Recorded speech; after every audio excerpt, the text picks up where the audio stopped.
Pretrial reform. What do those words mean, Jessie? Well, it's probably best to talk about what the pretrial system is in North help. Carolina. All right, well, let's start there. The pretrial system is the part of the criminal justice system that starts when a person's arrested and ends when the person appears in court. Okay.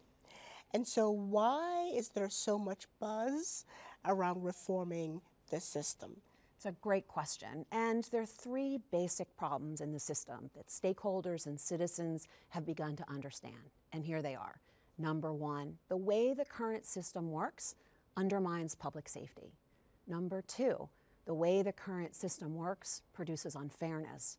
And three, the way the current system works is incredibly expensive for taxpayers. Which of those three do you think really was the genesis for this effort in Hayward and Jackson counties? I think all of them.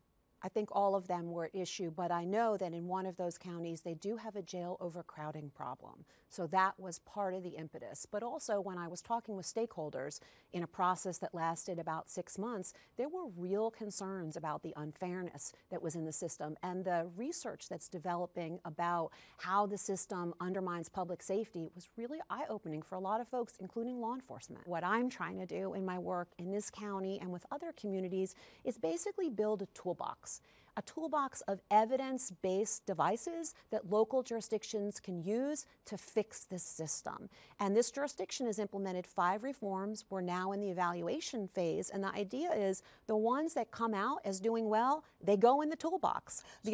Will you tell us what those 5 reforms are? Sure.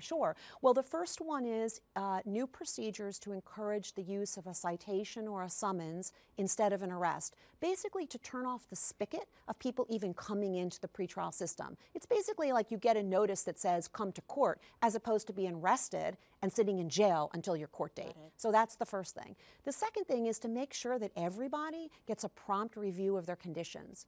Right now in North Carolina, if you're charged with a felony, you get a hearing before a judge within 96 hours to look at your conditions. If it's a low-level misdemeanor, you're not entitled to that hearing. And a lot of people charged with these low-level crimes, non-violent crimes, sit in jail for weeks and weeks before a judge ever reviews why they're in jail, and they're often there because they can't pay their bond. So prompt review, judicial review for all folks.